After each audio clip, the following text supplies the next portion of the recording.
Hi guys, this is Vishal Pandey and you're watching me on Times Network. Big boss के घर में बहुत शोर मचा के अनफॉर्चुनेटली बाहर आ गए हैं Vishal Pandey. This is me Vishakha Pandit और आप देख रहे हैं Times Network. Vishal, firstly welcome on Times Network. Thank you so much. मैं कहूँगी कि आपने बहुत शोर मचाया घर के अंदर, सही के लिए गलत के लिए, जैसा भी था. कैसा रहा आपका सफ़र और क्या लगता है कि जो हुआ आपके साथ आज आप बाहर हैं, सही था कि गलत था? बाहर आना डिजर्व तो नहीं करता था मैं. बिल्कुल. और ये पॉइंट पे आके जब फिनाले मेरे से सिर्फ 2 दिन, दो भी नहीं, फिनाले वीक 1 दिन मेरे से आगे था, तो खुश तो बिल्कुल नहीं हूँ मैं. और बट ठीक है, हार्ड लक कुछ भी बोलो, अब जो भी है, बट नहीं हूँ मैं घर के अंदर. और हाँ यार, बुरा तो लगेगा ना, क्योंकि आई गेव ऑल. मैंने सब कुछ अपने दिल से अच्छे से खेला, सारी चीज़ों को दायरे में रख के किया, बट ठीक है, क्या करें. अगर आप नहीं तो कौन? जीत में नहीं, अगर आप नहीं बाहर आते तो आपके हिसाब से कौन आपकी जगह होना चाहिए था, जो इविक्ट होना चाहिए था? अरमान था, साई था, कृतिका जी थी, और क्या ही नाम दो, और बचा ही कौन है फिर. हम 4 तो थे. मैं तो शिवानी को भी नहीं जाना चाहिए था. बिल्कुल, क्योंकि कंटेंट वाइज देखा जाए तो एटलीस्ट वो एंटरटेनिंग थे, आप लोग एंटरटेनिंग थे.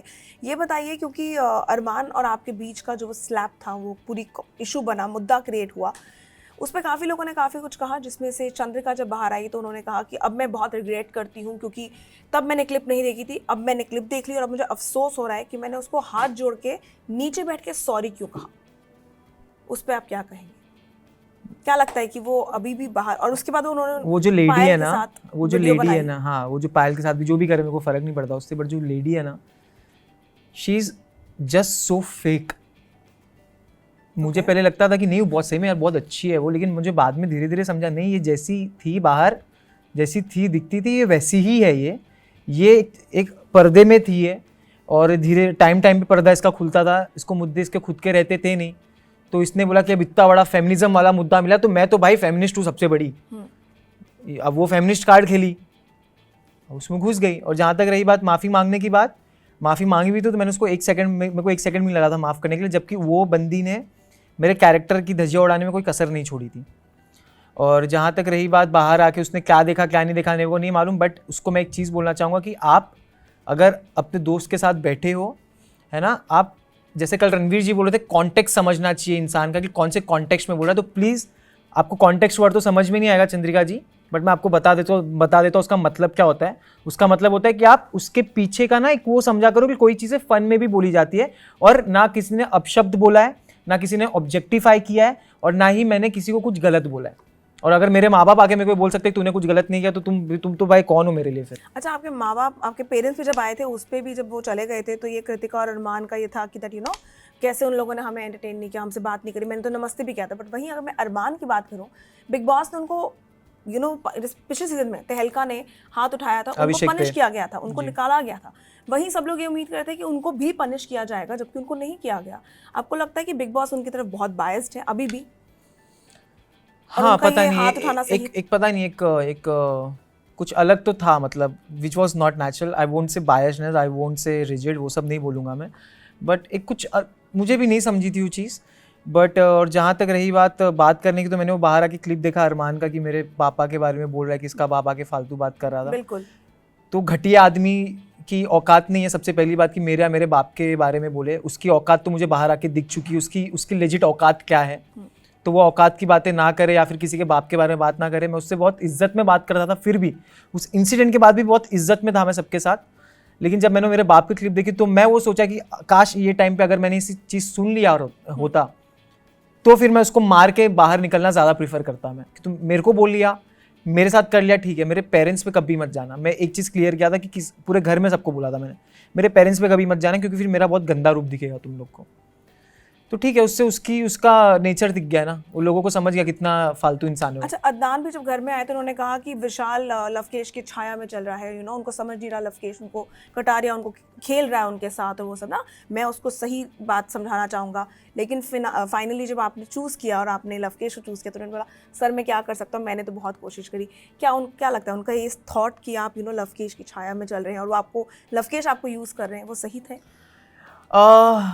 नहीं, मेरे को नहीं लगता यूज़ का। देखो, अगर मेरे पास खुद का दिमाग है, राइट, तो मैं अगर किसी को अपने को यूज़ करने दूंगा ना, तो वो वही हो सकता है जिसको मैं बहुत क्लोज मानता हूँ। बिल्कुल। तो आप समझ जाओ मेरी बातों बिल्कुल। से। अगर कोई मुझे यूज़ भी कर रहा था, जो कि मुझे नहीं लगता कर रहा था, बट अगर कर भी रहा था, तो उसके पास वो हक इसीलिए आया था क्योंकि मैंने उस इंसान को इतना अपने से क्लोज रखा था। और वो आज भी मेरे से कटारिया, मैं नहीं बोल रहा कि उसने मुझे यूज़ किया, मैं आज भी हूँ कि मैं इस पे हूँ कि नहीं, उसने नहीं किया। उसने अपनी एक दो जगह थी कि नहीं दिखा पाया दोस्ती, बट बाकी जगह उसने दिखाई है दोस्ती, और मेरे को लगता है आगे भी दिखाएगा वो। बट जहाँ तक रही अदनान की बात, तो जो उस पर थप्पा लगाया, तो मैं उस पर अदनान को भी चीज़ क्लियर है कि भाई तू मेरा पर्सपेक्टिव समझ, मेरा सिचुएशन समझ कि मैं कौन सी सिचुएशन में फंसा हूँ। तू मेरा बाहर का दोस्त है, तू अभी घर में आया है, इस घर में मैं 1 महीने से 24 घंटे किसी के साथ रह रहा इसके साथ उठ रहा हूँ, बैठ रहा हूँ, सो रहा हूँ, खाना खा रहा हूँ। तो अगर मेरे को इसकी संगत बुरी लग रही है तो मैं इसके साथ कैसे रह सकता हूँ। और दूसरी बात, मैंने उसको ये भी चीज़ समझाई थी कि जो भी मैंने डिसीजन लिया था वो शो के पर्सपेक्टिव से लिया था। बिल्कुल। कि शो में मैं किसके साथ कितना हूँ, मैं एक शो को अपनी एक स्टार्टिंग और एंडिंग लाइफ बना के सोच रहा था कि मैं यहीं पे पैदा हुआ हूँ। तो उस हिसाब से, क्योंकि जाने से पहले भी मैंने मकबूल को बोला था यार this will be very difficult for me, मैं कैसे करूँ। और वहाँ जाके आपको मालूम है, अगर मैं बोलता कि सर आई कांट चूज, तो फिर मेरे को ही पड़ती वो चीज़, ये इतना है, ये है, वो है। चूज करने के बाद भी मुझे कंफ्यूज बोला गया। बिल्कुल, अनिल सर ने आपको बोला ये चीज़, क्यों मुझे नहीं समझा। तो मैंने उस पर यही बोलना चाह रहा था कि मैं बेशक कंफ्यूज था, क्यों नहीं रहूँगा, क्योंकि मेरे दोनों दोस्त हैं ना। तो मैं वही बोला, अब देखो तो सही मेरे पास ऑप्शंस क्या है। मकबूल को भी जब ये बोला गया कि तूने शिवानी को विक किया, हमारे पास अभी क्वेश्चन उठ रहा है कि इनके ग्रुप वाले, तुम हम वो तो देखो कि हमारे पास ऑप्शंस क्या है। बिल्कुल। अब दो ना रणवीर भाई को ऑप्शंस दो, आप दो, अरमान का दो, साई का दो, अरमान का दो, कृतिका का दो ऑप्शंस। दोनों को अलग अलग टीम्स में डालो तो देखिए वो किसको चूज हाँ करेंगे। करो ना। Exactly. अब हमारे पास हम 3 लोग नॉमिनेटेड है, हमारे पास वही ऑप्शन है, तो मैं क्या करूँ, कटारिया को एलिमिनेट करूँ या शिवानी को करूँ। तो मेरे पास ऑप्शन क्या था। अच्छा, उस पर मैं पूछूं क्योंकि काफी लोगों ने कटारिया को भी क्रिटिसाइज किया, कहा कि अगर उन्होंने बैठ के सही से बात को समझाया होता और कन्वे किया था थप्पड़ इंसिडेंट में, तो शायद ये मुद्दा इतना नहीं बनता, क्योंकि उनके जो स्टेटमेंट्स थे वो बार बार बदलते जा रहे थे। तो उसकी क्या वजह आपको लगती है? वो सेफ खेलने की कोशिश कर रहे थे या वो मुद्दे से दूर अपने, क्या आपको लगता है? क्या मेरे को ऐसा लगता था ना, अब अभी भी मेरे को रिसेंट वीकेंड के बारे पे भी लगा था, जो कि मैंने उसको बोला भी ये चीज़ बिल्कुल कि भाई मेरे को ऐसा लगता है कि तू थोड़ा सा ना डिप्लोमेटिक हो जाता है वीकेंड के बार पे। और वो मेरे को नहीं लगता उसकी गलती पर, मेरे को लगता है वो बहुत प्रेशराइज, उसका नेचर है वो चीज़ कि वो इतना, वो डीवी पे भी अनिल सर बात कर रहे हैं तो इवन ही फील्स कि यार शिट, तो वो बोल देता है। बट आई नो हिम, दिल से अच्छा है यार वो, like he would really not want उस, और मैं मालूम है कि उसको नहीं चाहिए था कि मेरे साथ ये हो। अच्छा, आप और लवकेश थे मेजरली जो कि सबसे ज़्यादा ट्रेंड करते नजर आ रहे थे मेजर टाइम्स। अभी भी पैन इंडिया भी आप ट्रेंड कर रहे हैं और आपको असली विनर का टैग दिया जा रहा है। आप जब एविक्ट हुए तो, या जब वो चर्चा हो रही थी, स्पेकुलेशंस आ रही थी, तो वो आपके लिए आ रहा था जस्टिस फॉर विशाल वैसा करके। तो आपको क्या लगता है कि अगर आप घर के अंदर होते तो आपके लिए लवकेश और आप टॉप में होते, या आपको लगता है कि कोई और भी आपको टक्कर देता नजर आता? नहीं, आप दोनों टॉप में होते।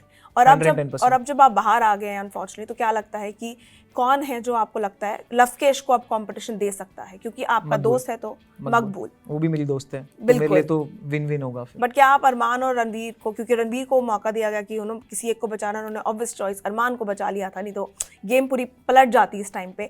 तो क्या लगता है आप उनको देखते हैं टॉप में? क्या लगता है, क्योंकि बिग बॉस अभी इतना बायस दिख रहा है, सबको दिख रहा है, तो you feel that they deserve to be in the top, और are they in the top according to you? Ranveer भाई is in, like he was in top 5 like from day 1. और आपको क्या लगता है, अरमान डिजर्व करते हैं टॉप में रहना? रणवीर भाई का तो फिर भी मैं आई वुड अग्री क्या ही हैज प्लेड गेम, थोड़ा सा टास्क में भी अच्छे से परफॉर्म किया है, उन्होंने अपने पॉइंट्स रखे हैं, so I would agree that yes he deserves to go there biasedly और unbiasedly, but no Armaan, but Armaan will go in top 5 of course. Okay, आखिरी में सिर्फ मैं आपको कंटेस्टेंट्स के नाम लूंगी, सिर्फ क्विकली एक लाइन में आपके हिसाब से उनकी गेम के बारे में आपको क्या, फिर उनके एज अ नेचर के बारे में आपको क्या लगता है, वो बस फैंस को बता दीजिए। पहला, सना मकबूल। मकबूलू इज वो कितना भी दिखाए कि बहुत स्ट्रॉन्ग हो, वीक थोड़ी पड़ जाती है। तो I am not feeling good कि मैं नहीं हूँ अंदर, और बट मैं देखा तो she is handling very well, तो I would just say keep going, you doing good मकबूलू। नेजी। बासूम में तो गुम किए है सुबह ने, बट ठीक है। नेजी भाई अभी उठ जाओ, और अभी फिनाले आ रहा है, मचा दो। सही केतन। वही ब्रो आई एक्सपेक्टेड, बट अभी तो खत्म हो गया तो अब आप कुछ कर भी नहीं सकते। आप सही में थोड़े से फुसकी निकल गए आप। ओके, आपके ये कटारिया, उनके लिए क्या कहेंगे? दुख दिया, दर्द दिया, हंसी दिया, बट तू भाई है मेरा और हमेशा रहेगा। Ranveer sir? Sharp and cunning. मुद्दे वाले भरे अरमान और कृतिका, उनके बारे में आप क्या कहेंगे? गुड्डू डमनेस, और इनके लिए जो उनकी पत्नी है कि थोड़ी सी डम है वो, क्योंकि उनको सही में नहीं दिखता कभी कभी कि क्या चल रहा है क्या नहीं चल रहा है। कुछ पर चाय बनाती हैं, रणवीर जी ये ले लो, रणवीर जी वो ले लो, मैं करेले अच्छे बनाती हूँ, बस उनका इतना ही कंट्रीब्यूशन था पूरे शो में। और जहाँ तक रही अरमान की बात, सबसे वाहियात इंसान, अगर मैंने भी बिग बॉस देखा है, बिल्कुल। अब तक का मैंने किसी को एकदम वाहियात इंसान देखा हो मैंने बिग बॉस में, तो वो अरमान मलिक है। इतना बता दीजिए कि अगर कृतिका नहीं, मतलब आपको क्या लगता है कि कृतिका की, पायल की जगह कृतिका को जाना चाहिए था, तो शायद गेम का रुख या अरमान की गेम थोड़ी और बेटर होती है, और ये थोड़ा आपको पता नहीं, ये लोग का कुछ समझ में नहीं आता है। लोग तीनों एक बराबर हैं, थोड़े वो है। वो बाहर भी देखा मैंने पायल आके क्या कर रही है, अभी अरमान के प्रोफाइल पे मेरी वीडियो डाल रही है कि वेल प्लेड विशाल भाई वाला गाना डाल रहे हो। क्या कर रहे हो भाई, तुम लोग चाहते क्या अपनी जिंदगी में? सोच लो, क्लियर कर लो, प्रायोरिटी सॉर्ट करो अपनी, 1 2 3 लोग, और करो फिर जियो अपनी जिंदगी। Well, thank you so much, Vishal. Well, this was Vishal Pandey, and this is me, Vishakha Pandit, signing off from Times Network with camera person Javed. Thank you.